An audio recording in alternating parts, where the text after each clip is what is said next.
بسم الله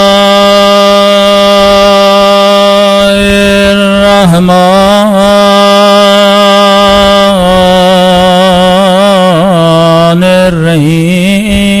الرحيم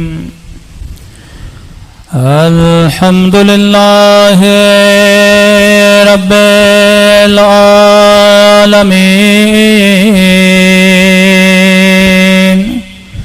الحمد لله كما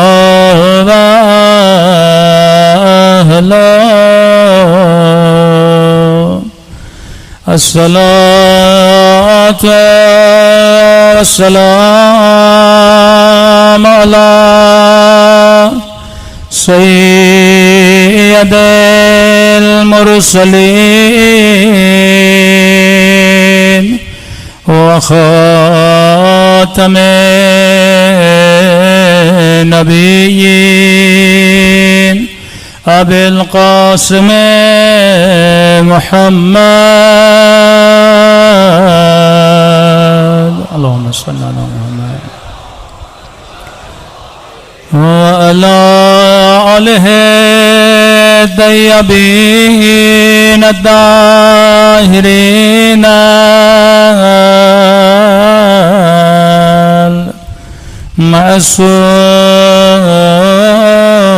معصومین سب مل کے امام کے ظہور کی دعا اللہم کل ولیک الحجت ابن الحسن صلواتک علیہ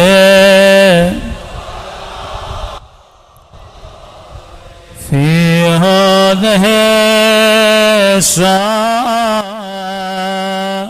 وفي كل وليا وحافظا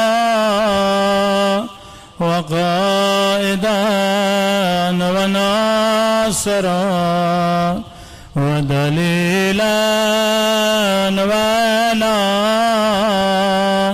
حتى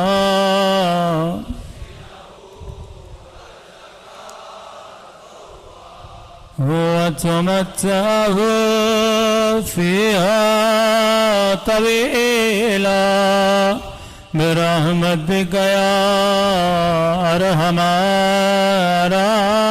الراحمين صلوات پڑھے محمد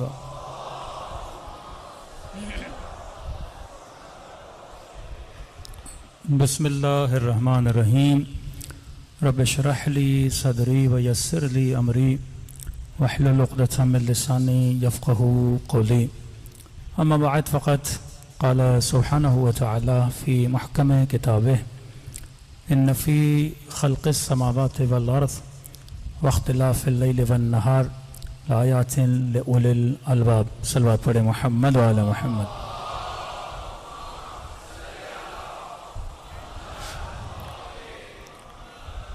دعا ہے پروردگار عالم ہم سب کی باتوں کو اپنی بارگاہ عالی میں قبول فرمائے اور جس مقصد زندگی کی خاطر ان مجالس میں تشریف لاتے ہیں خدا ان مقاصد میں بھی ہم سب کو کامیابی نصیب فرما دیں آواز ذرا کلیئر کر دیں گونج بہت رہی ہے بار دیگر صلوات پڑھیں محمد وعلی محمد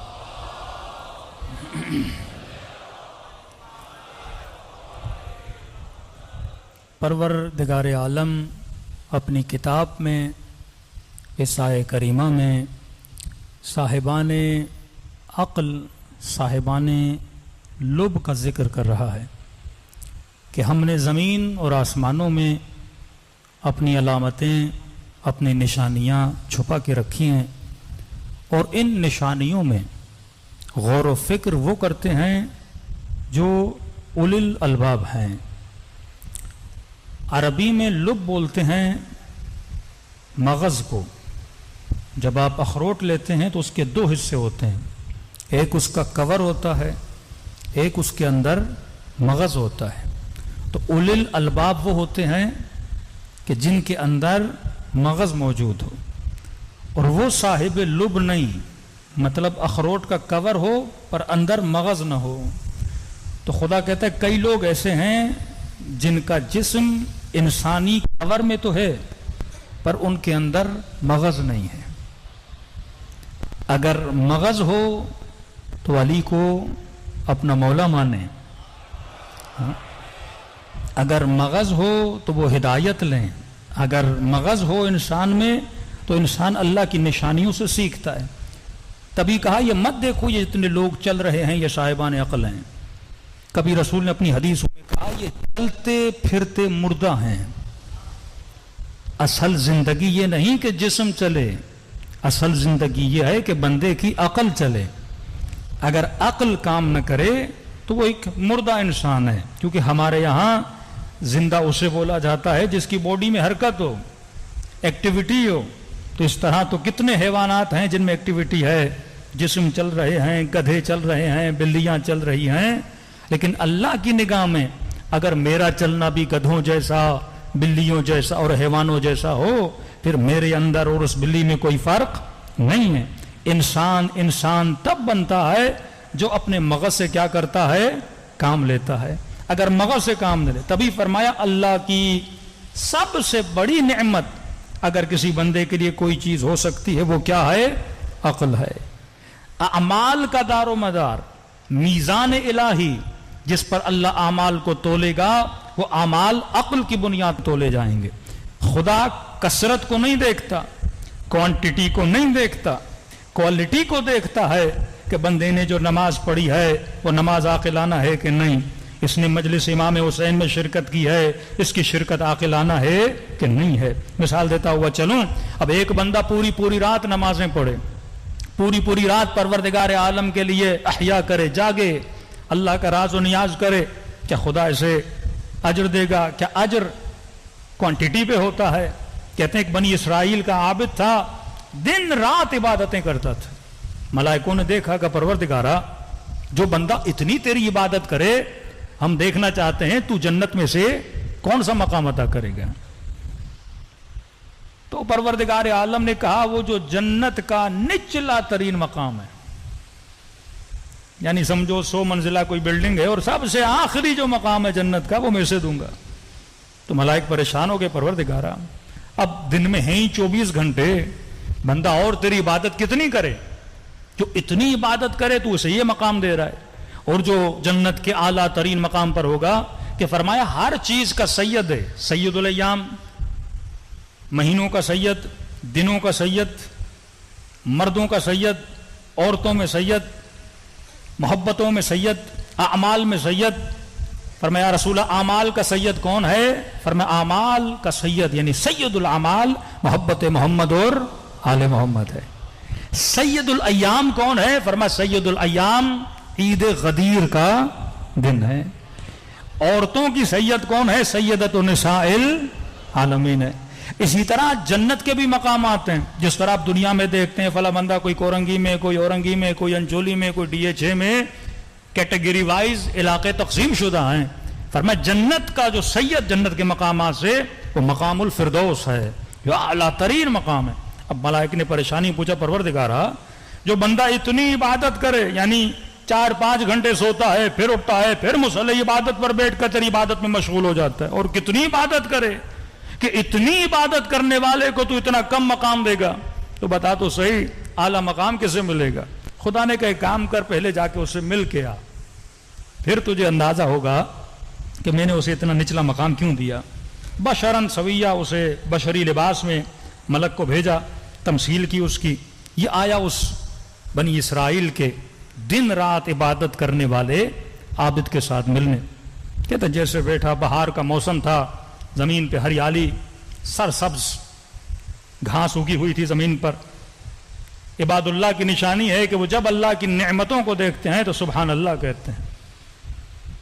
نعمت کو دیکھ کر ریفرنس خدا کی طرف جانا چاہیے، نعمت کو دیکھ کر سورس پروردگار عالم کی طرف جانا. نادان انسان ہوتے ہیں جو نعمت پہ رک جاتے ہیں. اولیاء کی نشانی نعمتوں سے اپنے ذہنوں کو اللہ کی طرف منتقل کرتے ہیں. کہ جس عابد کو سلام کیا اس نے جواب دیا کہ ماشاءاللہ آپ دن رات عبادت کرتے رہتے ہیں، کتنے بڑے عابد ہیں. کہ اللہ کا شکر ہے، کہ کھانا پینا کھائیں گے، کہ نہیں میں روزے کے عالم میں ہوں، کہ ٹھیک ہے، کہ کوئی شکایت، روزگار کیسے گزر رہا ہے، دن کیسے گزر رہے ہیں؟ اس عابد نے کہا الحمدللہ ہر چیز اچھی گزر رہی ہے، لیکن ایک چیز پر مجھے دکھ ہے۔ کہ کیسی؟ کہ دیکھو اتنی ہریالی، سرسبز زمین، کتنا ہرا بھرا موسم، اللہ کی حکمت کے خلاف ہے۔ کہ کیا؟ کہ اتنی ہریالی ہے، اب دیکھو گے 1-2 مہینے گزریں گے، ساری سبزیاں، ساری ہریالی سوکھ جائے گی، یہ ساری فصلیں ضائع ہو جائیں گی۔ اچھا نہ ہوتا خدا اپنے گدھے کو بھیجتا، وہ اس گھاس کو کھاتا تاکہ یہ گھاس ضائع نہ ہوتی۔ یہ بندے خدا جو ملک مقرب خدا اس کے پاس آیا تو پریشان ہو گیا کہ بندہ خدا تو دن رات عبادت کر رہا ہے، پروردگار عالم کا کیا کوئی گدھا ہوتا ہے؟ اس نے کہا تم کیسی باتیں کر رہے ہو؟ جو میرے پاس گدھا ہے تو خدا کے پاس اور بھی بڑا ہوگا۔ ہمارے پاس بھینسیں ہیں، گدھے ہیں، ہر چیز ہے، تو کیا خدا کے پاس نہیں ہوں گی؟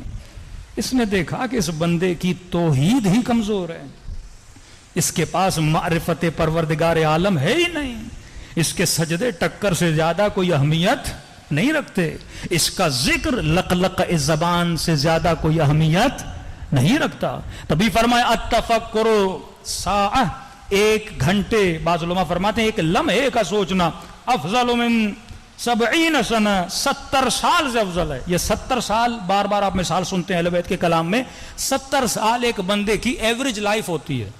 لوگ 70 سال جیتے ہیں اور دنیا سے چلے جاتے ہیں، پاکستان میں تو 55 اور 60 ایئر سے زیادہ کوئی جیتا بھی نہیں ہے، تو 70 سال کی زندگی، تو ترجمہ اگر اس طرح کیا جائے تو غلط نہیں ہوگا، 1 لمحے کا سوچنا 1 عمر کے برابر ہے، ایک پوری زندگی کے برابر ہے۔ کیونکہ اگر بغیر فکر کے زندگی دی جائے، زندگی جی جائے، اس زندگی کا کوئی فائدہ نہیں ہے۔ تبھی کہا خدا اگر اعمال کی سزا اور جزا دیتا ہے تو اللہ کا جو ترازو ہے، جس بنیاد پر میری نمازوں کو، میری مجلسوں کو، میرے اعمال کو تولا جائے گا، وہ کس بنیاد پہ تولا جائے گا؟ آپ کی عقل کی بنیاد پہ تولا جائے گا۔ جس کی عقل جتنی زیادہ اس کا اجر اتنا زیادہ۔ اب عقل کل ہیں رسول، اور رسول نے کہا انا مدینۃ العلم وعلی بابھا، میں شہر علم ہوں اور علی اس کا کیا ہے؟ دروازہ ہے۔ تو جو جتنا علی اور آل علی سے قریب ہوگا اس کی عقل اتنی زیادہ ہو جائے گی۔ تو مجلسوں میں آنے کا ایک مقصد یہ بھی بنا کہ ہم مجلسوں میں آ کر اپنی عقل کے پیالے کو بھرتے ہیں تاکہ خدا محمد اور آل محمد کے صدقے میں ہماری عقل کو کیا کرے؟ بلند کرے۔ صلوات پڑھے محمد و آل محمد پر۔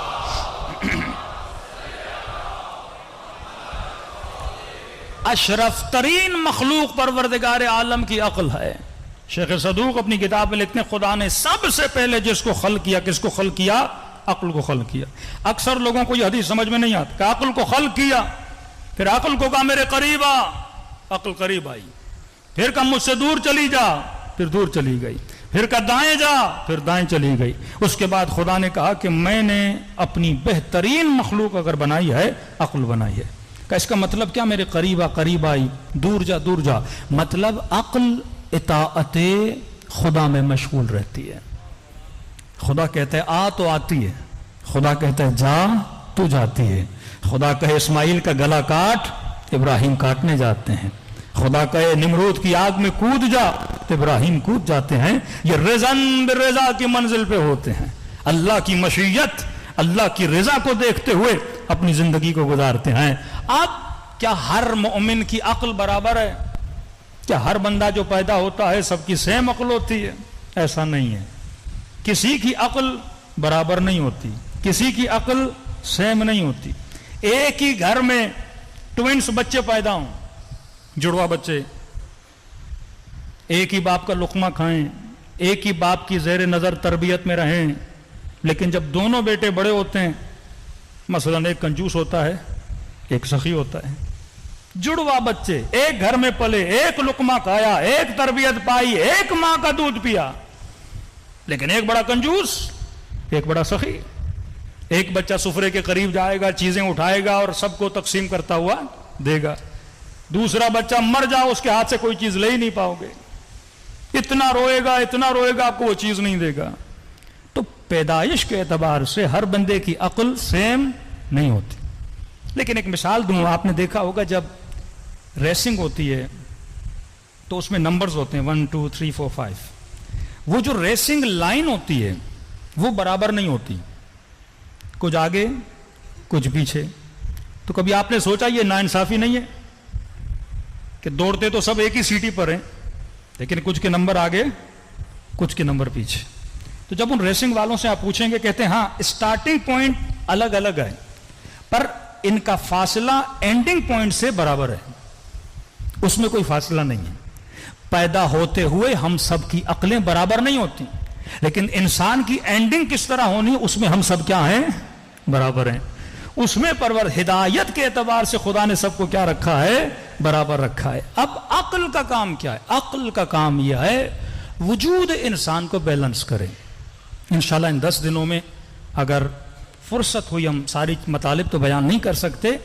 میرے چھٹے امام جعفر صادق علیہ الصلوۃ والسلام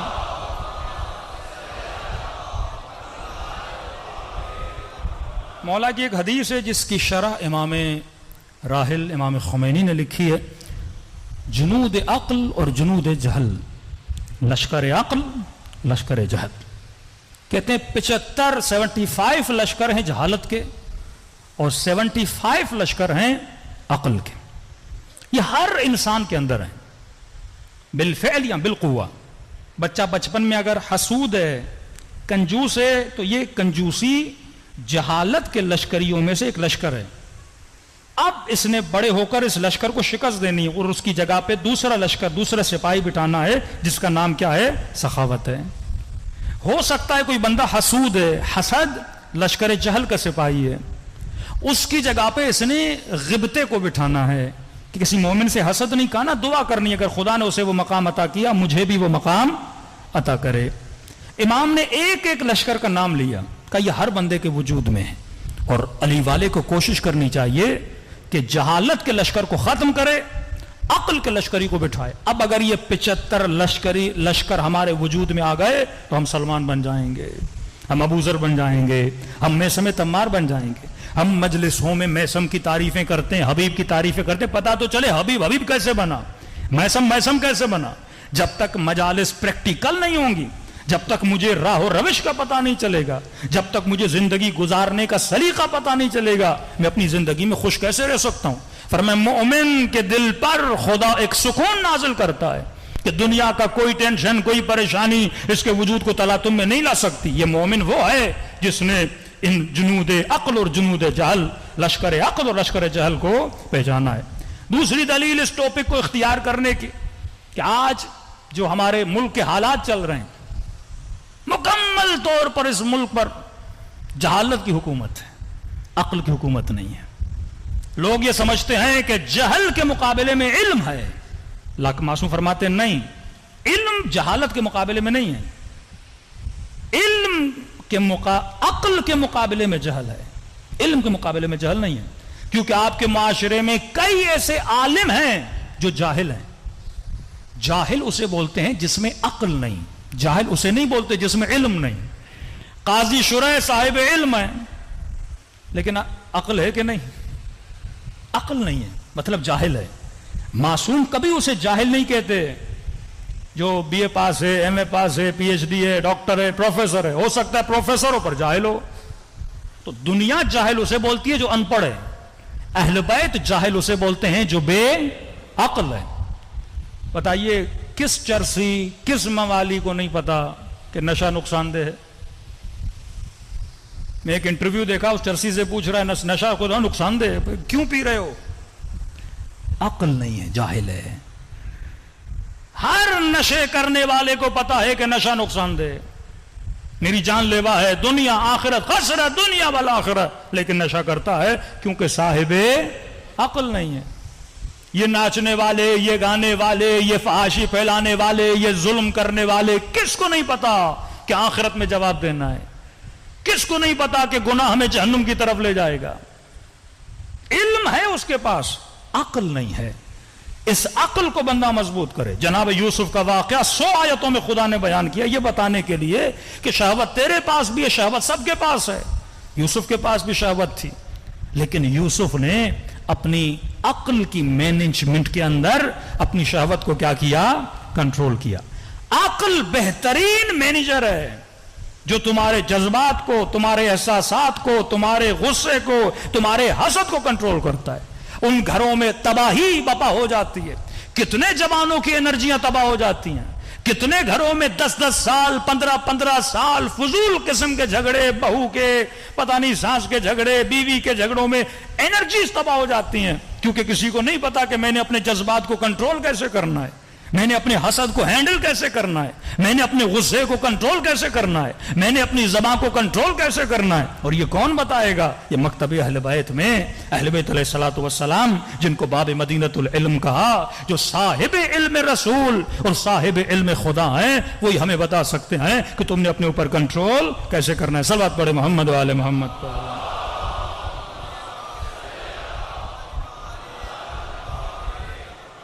وَأَجِّلْ فَرَجَهُمْ. تو پروردگار عالم کی آج جو بیس ہے، جو مبنا ہے انسان کے اعمال کی سزا اور جزا کی، عقل ہے. اب دیکھیے ایک بندہ دن رات نماز، ہمارے دوست سے ریسنٹلی ان کو طالبان کے لوگ عراق میں لے کر گئے، بہت بڑے افغانستان کے نیوز اینکر تھے، بہت بڑے اینکر تھے. تو برملا بولتے تھے، وہ ڈرتے نہیں تھے، ان کی پالیسیوں کے اگینسٹ بولتے تھے. ہم بھی پریشان ہوئے جب ان کو گرفتار کیا، ہمارے کلاس میٹ تھے وہ. تو جب واپس آئے، ابھی ایران میں ان سے ملاقات ہوئی، تو کہتے ہیں جب میں جیل کے اندر تھا تو کہتے ہیں سائیڈ والے روم سے کہتے ہیں مولانا میں نے زندگی میں اتنی قرآن کی خوبصورت آواز نہیں سنی. اتنے لحن کے ساتھ ایک کوئی طالبان کا ہی سپاہی تھا، قرآن پڑھ رہا تھا کہ سن کے آپ بولیں کہ اس سے بڑا کوئی عابد نہیں، اس سے بڑا کوئی زاہد نہیں. خوارج کی نمازوں کو دیکھ کر لوگ پریشان ہوتے تھے، ماتھوں پہ سجدوں کے نشان. اور انہی خارجیوں میں سے کوئی آیا اور قاتل علی ابن ابی طالب بنا. دن رات نمازیں پڑھنے والے، سال میں روزے رکھنے والے. آپ صفات دیکھ کر انسان دھوکا کھا جاتا ہے بندہ کتنا متقی اور پرہیزگار ہے. لیکن وہی بندہ بم باندھ کے مسجد میں آتا ہے، اللہ اکبر، اور سارے لوگ چلے گئے، کیونکہ صاحب عقل نہیں ہے. وہ عابد کسی کام کا نہیں جس میں عقل نہ ہو، وہ زاہد کسی کام کا نہیں، وہ عزادار کسی کام کا نہیں جس کے اندر عقل نہ ہو، وہ مسلمان کسی کام کا نہیں. آج معاشرے کو بے عقلی نے گھیرا ہوا ہے، جس کو ہم بولتے ہیں ماڈرن بے عقل. ایک تو جہالت تھی، جہالت عرب، جہالت کہن، جس جہالت کو رسول خدا ختم کرنے کے لیے آئے. اپنی ثقافتوں میں الجھے ہوئے، اپنے ماحول میں الجھے ہوئے، اپنی رسموں میں الجھے ہوئے عرب عجیب غریب قسم کے قانون بنائے ہوئے تھے. ان ساری ثقافتوں کو رسول نے آ کے توڑا، ان کی جہالتوں کو ختم کیا. لیکن آج کا جاہل اپنی جہالت پہ فخر کرتا ہے، اللہ کی نافرمانی کر کے فخر کرتا ہے، اللہ کی مخالفت کر کے فخر کرتا ہے. تبھی فرمایا حدیث کے جملے رسول خدا کے کہ اللہ نے تجھے 2 نبی عطا کیے ہیں. ایک نبی ایکسٹرنل ہے، ایک نبی انٹرنل ہے. باہر والے نبی پر سبھی ایمان رکھتے ہیں. اشہد ان محمدن عبدہ ورسولہ. کون سا ایکٹر، کون سا مسلمان، کون سا سیاستدان، کون سا حکمران ہے جو یہ کلمہ نہ پڑھے؟ میں گواہی دیتا ہوں محمد اللہ کا رسول ہے. اور ہم شیعہ تو تھوڑے اور بھی تیز ہیں ان چیزوں معاملات، کہ اگر کوئی رسول کی بات نہ مانے اس پہ لعنت ہے، اگر کوئی رسول کا حکم نہ مانے اس پہ لعنت ہے. رسول فرماتے ہیں قیامت کے دن اس مسلمان کو اٹھایا جائے گا، اللہ کہے گا بھیج دے اسے جہنم میں. کہے گا پروردگارا کیوں بھیج رہے ہو؟ کہا کہ تو نے میرے نبی کو قتل کیا.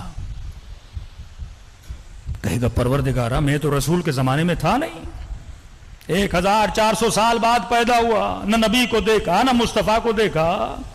میں تو کلمے پڑھتا رہا، اس کی نعتیں پڑھتا رہا، اس کے سرود اور نشیدیں پڑھتا رہا، اور آپ کہہ رہے ہو میں نے نبی کو قتل کیا. کہ نہیں، وہ ایکسٹرنل نبی تھا، باہر والا. تم نے اپنے انٹرنل نبی کو قتل کیا. نبی الباطن،